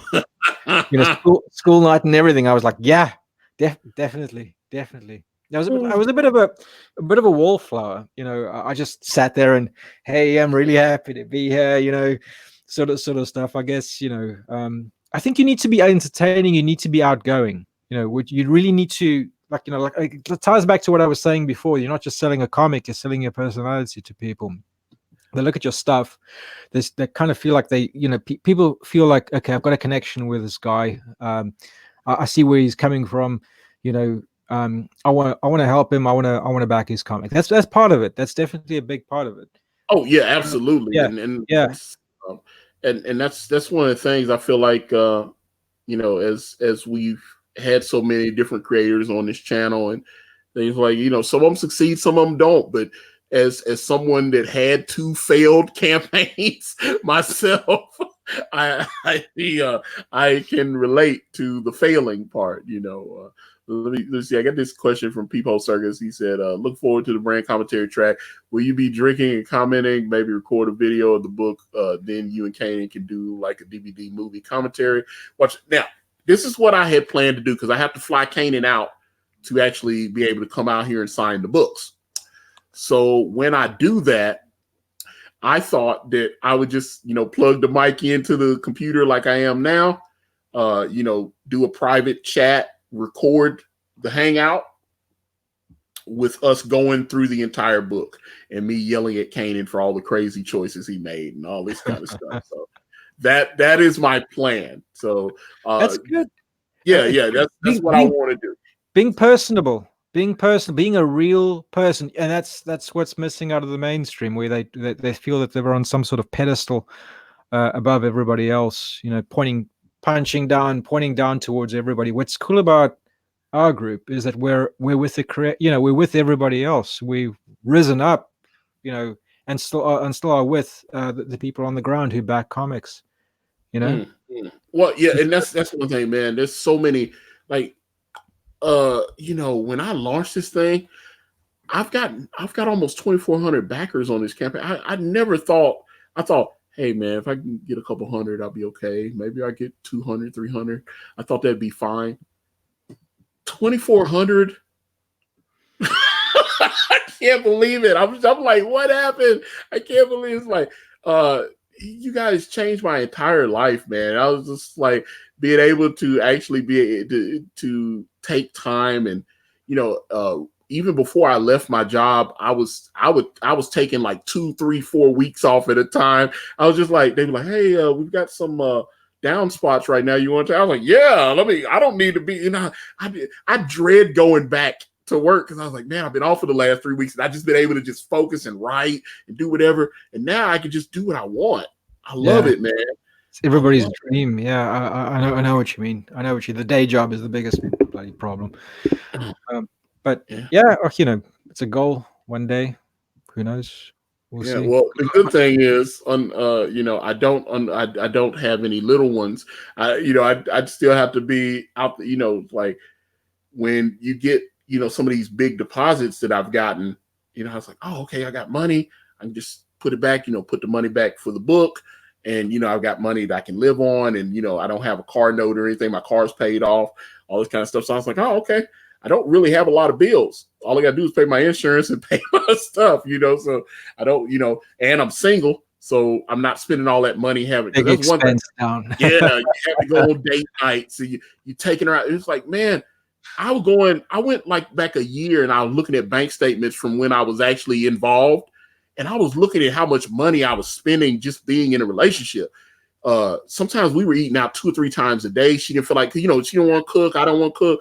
Hey, we're eating out 2 or 3 times a day, and that's not just a meal for me. So now I'm paying for 3, either like 2 fast food meals and a restaurant meal where we're actually sitting down in a restaurant. So when you actually sit down in a restaurant, it's $30, $35, $40. Yeah, and I'm really lucky. I mean, it depends on the woman, because I mean I've dated really, really high maintenance girls before, and the ones I've hit it off with have been like muckers, like mates who are like me, who've got that sort of sensibility going. We live really low key sort of lives. We don't spend much money at all, and it's kind of worked for us. But I know that some people, Jesus, they shack themselves up with women who just blow all their fucking. It's not working together. Like it's not synergy anymore. At that bloody point, you're a vessel. It's there to be drained. I don't get it. Well, that's the thing. There's a Stan Lee documentary on YouTube right now that you can watch for free, and I can't remember the name of it, but it's great. It's like about an hour and a half, 2 hours long or something. But it has his wife on there, and what I didn't know is like when Stan Lee met his wife, she was apparently she's from your side of the pond. She's from the UK. And she married some guy, I guess, in the Navy. She said she was a war bride. So she came over to the States after she married a soldier, a Navy guy or whatever. And she came over, and she was in New York, and she was working at a modeling agency. She was doing like photo, hand modeling, different things she was doing. And Stan happened to go to her modeling agency. He was supposed to meet another model to do something for this ad he was wanting to run, and he saw her, and he was immediately struck by her. He was like, I'm gonna marry that woman. And guy told him, he said, well, I got news for you, she's already married. And she said 6 weeks later, I was in Reno getting a divorce, and I was spending his money. And even, when, at that time, I think it's when Mrs. Lee passed, she was like 94, 95 years old. She admitted that she liked to spend Stan's money. She likes spending money. Stan was like, yeah, man. He said, that's why I had to keep working. He said, everybody keeps wondering why I'm still working. I'm 80-something years old. I'm still going around. He said, because she keeps spending my money. And I mean, but she was just laughing it off. But she looked like, she was a beautiful woman when she was younger. I mean, like I said, she was a model. She was stunningly gorgeous. And yeah, she liked spending his money. And she was laughing about it. But I mean, I saw it like that. I was like, yeah, that's one of those things where you got to pay the cost. She looked like she had a price tag on her. And if you can't afford that price tag, then that's what it is. Yeah. Yeah. So, that's pretty, I'm lucky. I got the best of both worlds. I got a beautiful woman. And we just muck in. She's like my best friend, and there's no sort of divide in that sort of sense. I'm really lucky, but I realize a lot of people are not that lucky at all. They're just vessels to be drained. But I mean, it's the thing. Like when we say somebody's a gold digger, there's a lot of gold diggers. I'm gonna be honest. There's a lot of gold diggers out there. The problem is Sometimes people gold dig and then the guy doesn't get anything out of it. They might do something, and then other times you meet a woman that's a gold digger type, but she's generous in the bedroom and all that kind of stuff. So when you're spending a lot of money, but you're like, oh, she's taking care of me, I don't care. Yeah. So, but a lot of times when people go, oh, I had a gold digger, that woman, she's like going all, she letting you spend. And I've been in that position. I'm spending the money, but she's spending the time with someone else. I've been that guy. I've been that sap, where I've let the woman talk me into spending all kind of money. I'm putting gas in her car, paying her insurance and all this kind of stuff. And she, I get a little kiss and a hug and, a little something here and there, but then you find out she's spending all that real quality time is being spent with another fella. Nah. And so at that point, and I was like, man, no, I met a woman and I had a couple $1,000s in the bank. When by the time I ended it with her, it was about 4 months later, I had overdrafted my bank account. I had overdrafted it by a couple $100s. I was just spending so much money trying to make, because she wants to eat out. I told her, your ass is expensive. I was like, when you say you want to eat out, you ain't good with Taco Bell. You ain't good with McDonald's. You want to actually go to a sit-down restaurant where I have to tip these people and do all this kind of stuff. I was like, you're not a cheap date. And, I was like, you want things. You want to go to the movie. I mean, we going to the movies every week. I was like, man, so like I said, even with my last ex, when I looked at my bank statements, and I saw from the time that we were together until when she left me, and all of a sudden, when we were together, I was like, man, I'm probably spending $2,000 or $3,000 extra a month, just trying to make sure hey, let's get a concert ticket. Hey, let's do this. Hey, let's go out. And I was like, all of a sudden, I hit financial stability, and I go, oh, that's when she left me. It is like all of a sudden I stopped seeing these big $50, $100, $75 purchases, all this, I stopped seeing it because I was like, oh, okay, we're not going out to dinner. But that's the thing. I mean, then you can tell that they're not in it for the long term, because if they were in it for the long term, they would be like, okay, I'm not going to spend all this money. We're going to put this towards a deposit for a house. We're going to put this towards a deposit for something that's for us together, not when, as soon as when you're past that fawning stage. Well, yeah, and that's the thing. Like winning stage. When I read her letter, when I read the letter on the air, that was kind of the thing that as I was going through the letter, she had kind of admitted, yeah, I had been trying to want to leave your ass for a while now. She checked out. And so, but she was just like, okay, well, I still need a place to stay. I don't have anywhere to go yet. So I'm just going to string him along for a little bit longer so I can get myself set up so I can leave. And it was just, she's like, yeah, I've kind of been wanting to leave you for a while now. And I was like, it was that kind of thing. Let me hold on. I got the super chat from Brian. Just a disclaimer: men do this crap as well. I know a guy who's a coach at my local boxing gym. He's got about 5 women on the go at the one, and women are expensive. I don't know how he does it. I really don't. I think he's just gotten himself a whole collection of cheap ones that he's spinning around and around, or he gets them to pay. I mean, that's probably the next. Now I know some quote unquote international men of leisure that I've seen some real, they like real broke down, dusty type guys that don't have a lot going for them except they're good looking. Better charm, gigolos. Yeah. And I saw there was this comedian I follow, and he said he would sleep with girls so he would have a place to stay. He was homeless. He said he was homeless for about 6 months. And he didn't really have nowhere to stay. So he was messing with girls that he wasn't even attracted to because they got a place. So they'll let you, yeah, he was doing that. He admitted it. He was like, I didn't have nowhere else to go. Shameless.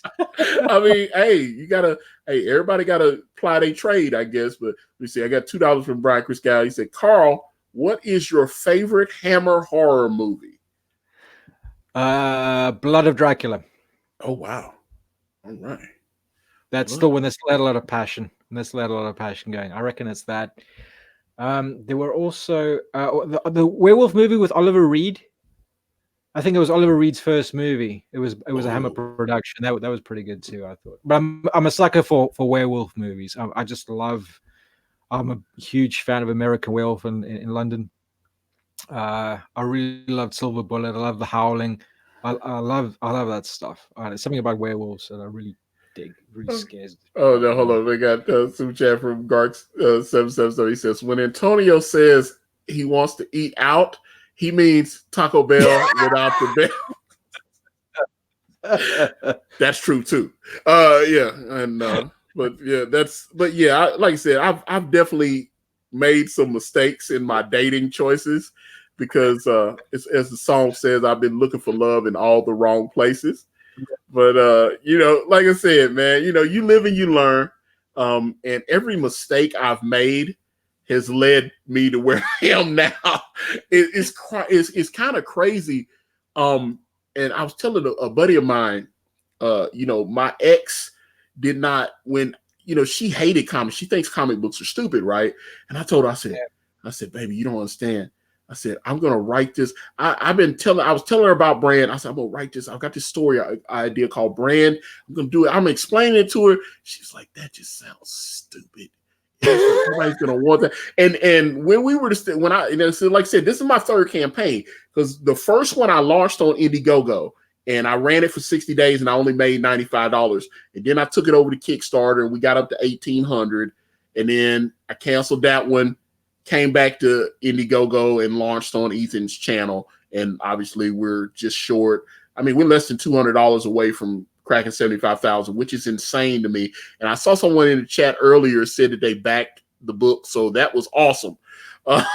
So thank you for backing Brand. And I saw some people who backed Mary Boys. So please support these books. But the fact that, like I said, when she started hearing our friends, we had some mutual friends, and they were like, hey, have you? Because, once we broke up, we weren't friends on Facebook anymore, any of that kind of thing. Proper breakup. Oh, yeah. And Proper Breakup, sponsored by Proper Comics. But I'm the same. I don't. When I break up properly. There's no friendship. There's nothing. It's been a war. War's been fought. People have died. Well, sometimes you can. I've had some bad breakups, and now I'm actually able to be friends with some of these women on Facebook. It didn't happen overnight. I'm talking 3 or 4 years of going, okay, I was a dick. Yeah, I was a bitch. Okay, I'm sorry. I'm sorry too. I don't hate you. You're not the devil. Okay, you're not the devil either. I'm happy you've moved on. I've moved on, and God bless you. And you can, it's weird. Like this one woman, I was with her for 4 years, and I've seen, it's weird. Her son's like 18 years old now, playing football in high school and all. And I was like, wow, that's crazy. And that we're actually, I mean, because when we broke up, it was bad. I'm telling you, it was bad. I could write a movie about that. So it was, it's strange now that, if I can go, I can because she posted something the other day. Her mom had like a stroke and they had her in the hospital. I reached out to her. I was like, hey, I just wanted to, let you know I'm thinking about you. I'm sorry that even though her mom was a complete horrible human being when we were together. I was like, but it's just like all of a sudden, I don't know, it was strange. So I was like, hey, but when my mom passed, and she was one of the first people to reach out to me. She was like, your mom was such a sweet lady. She was always real nice to me, and she was always good to my kids. And I'm sorry to hear that your mom passed and everything. And that really touched me. And I was like, you know what? I'm glad that we were able to get, because where we were and where we are now is two different places. So I'm glad that we were able to get past all that, and we're actually cool now. So, that's, but I'm telling you, when it happened, we hated each other. It was ugly. Do you understand?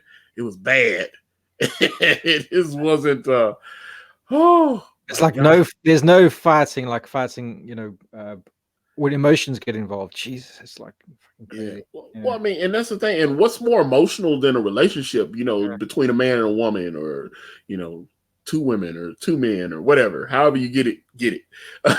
But relationships, just interpersonal minglings between human beings are very emotional things. So that's the thing. But like I said, I'm glad that it hadn't been so far. My current ex hates my guts, and but it's strange with the success of the book. People have, hey, did you hear Antonio's book's doing really well?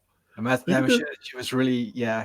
And That she drives said her anything about it. nuts. Yeah, good. She cannot stand. And I was like, look, I told somebody, I said, look, I don't think she's not sitting there praying that I get hit by a bus or something, but she didn't want me to do well, if that makes sense.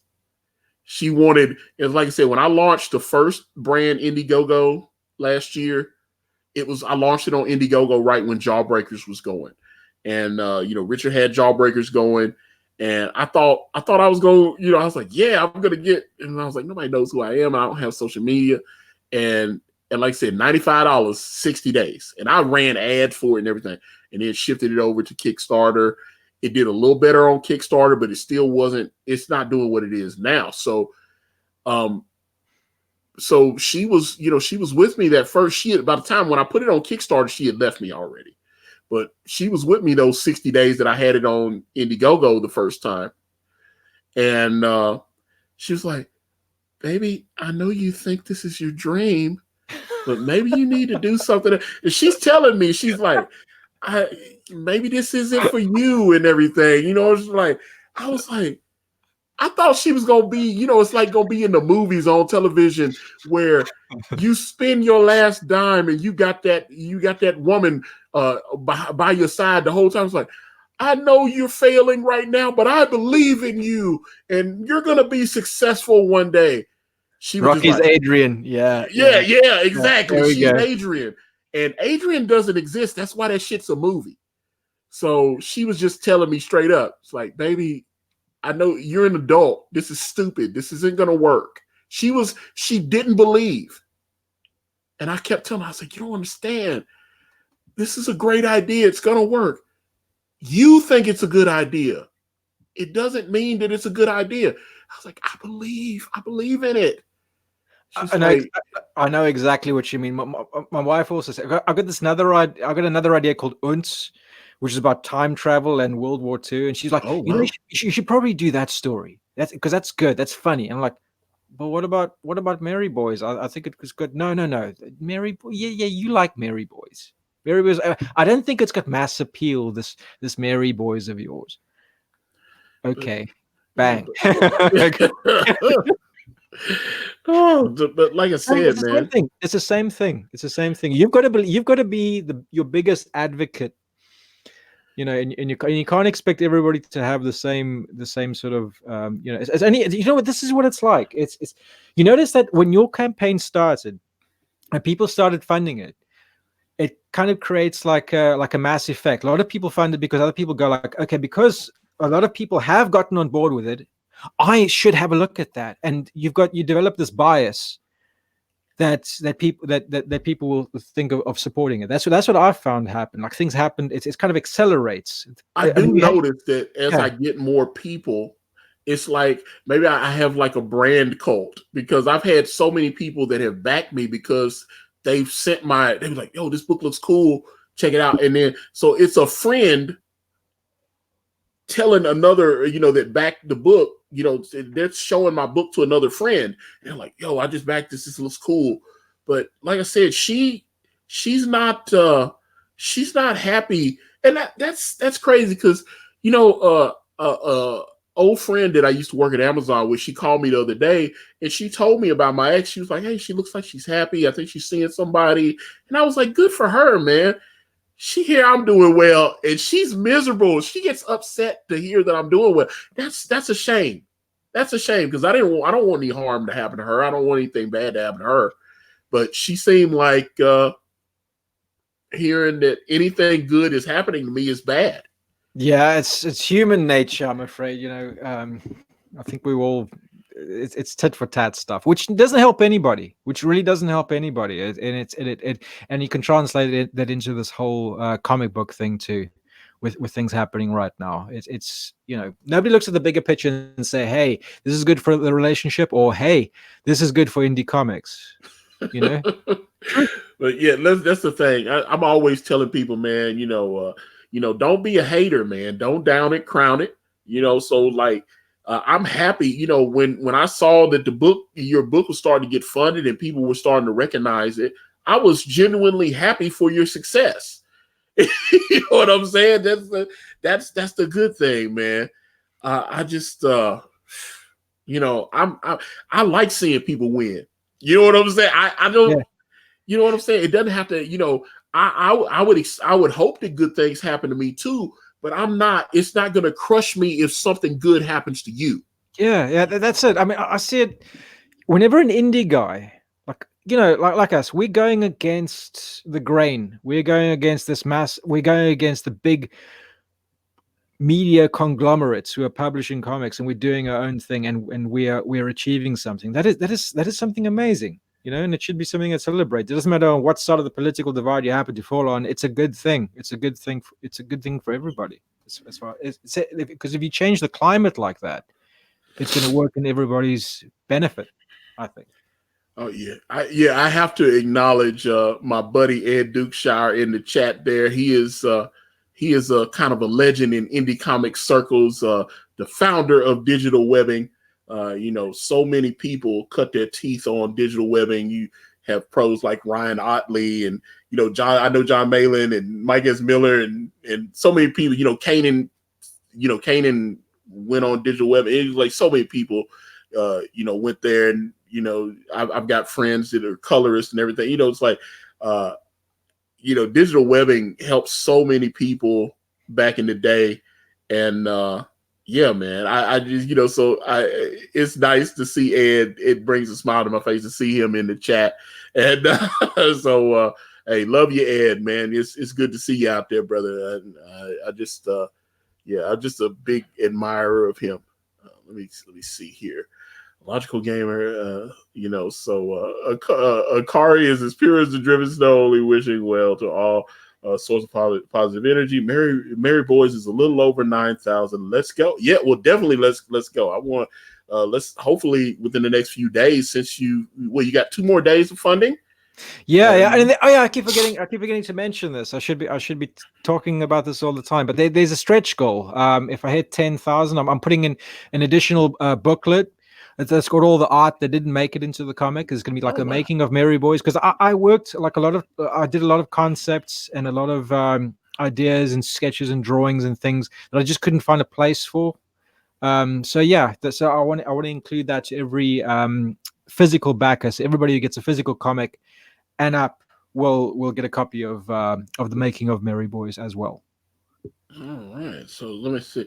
What was it? Okay, William Crawford Hazel is in the chat, and I had him on. What was it? If I'm not mistaken. Elsa Dark. Yeah, Elsa Dark. Yeah. Hey. Yeah, he was definitely. Matter of fact, let me make sure he can. Let me give him a wrench so he can drop his book link in the chat as well, because I want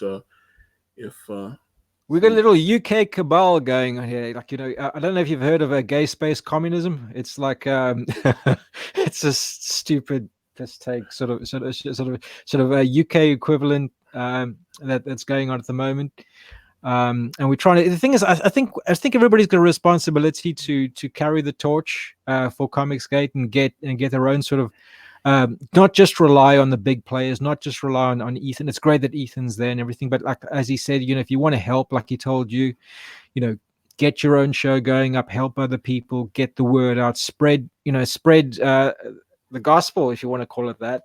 And I think it's very important that we try and get the same sort of thing going in the UK. And I see some sort of glimmer there with people like Will and a few other guys. And that's the thing. Like I said, I love this community. This community is badass, man. And we've got, a lot of us have been doing different YouTube channels. It's been very interesting to watch someone like Mandy Summers. She's got Wart the Wizard, and I've seen her. She just worked her ass off, and she's building her channel up, and keep plugging that book away and having people on and stuff. I love it, man. I really love it. So let me see here. Okay, Peephole Circus has a question for you. Says, Carl, what is your accent anyhow? Can't place it. So. It's South African, actually. I've been living in the UK since 2005, so it's a good 14 years. It still hasn't faded. People still go, yeah, no, it's South African. It's South African. I know that people have been assuming I'm British, but I assumed it. Yeah. Yeah. I just didn't want to derail the conversation and go like, well, actually, I'm not, and then just go into my whole life story and moving around the globe and stuff. But yeah, born and bred in South Africa, living in the UK, married to a Polish woman. So yeah, it's all very mixed up and crazy. Well, yeah. Well, this is it's like I honestly I just thought you were British. So, but either way, the comic itself, Mary Boys definitely seems very British. Yeah, the thing is, it's spawned from my love of British culture. I mean, when I grew up with Fawlty Towers, Young Ones, a lot of British influences. So that's kind of like my love letter to it, and all the things that I've seen and learned and everything through here. So I guess you can call me an Anglophile in that regard. So it was like, Captain F-Head, Hell, Gay, Space, Communism. I love it, man. I love it. Oh, Carl, I could talk to you all day, brother. This has been fun. I appreciate you taking the time to come on today. We've got the link to Mary Boys in the chat there. You guys know about it, but like if you haven't backed it yet and it looks interesting to you, go out there and check it out because let's see, can we get him over the hump and get him over 10K? That would be awesome. I think that would be bloody brilliant. But Carl, is there anything that you would like to say before I sign off here? I'd like to say thank you very much, Antonio, for inviting me back on here. Like I pretty much started the whole thing with you, and it looked like we're closing out quite well. It's been a very interesting ride, and I've learned a hell of a lot, and got to experience the generosity of this community, for which I'm eternally grateful. It's been awesome. Absolutely. And like I said, just watching you and watching this campaign, it's been incredible. Really happy about your success, man. This is great, man. I'm looking forward to seeing the book. So yeah, man, this is gonna be awesome, man. Mary Boys, man, back it. But with that being said, I'm gonna wrap this video up. And if you guys want to reach out to me, I'm on Facebook, Instagram, Twitter, and right here on this YouTube channel, everywhere is at Akari Press. And if you type in akaripress.com, it will take you directly to my Indiegogo campaign for my comic book series brand with the phenomenal Kanan White. We're on Teespring. We're on Amazon.com. The links to those are in the description. Back Mary Boys. I'm out.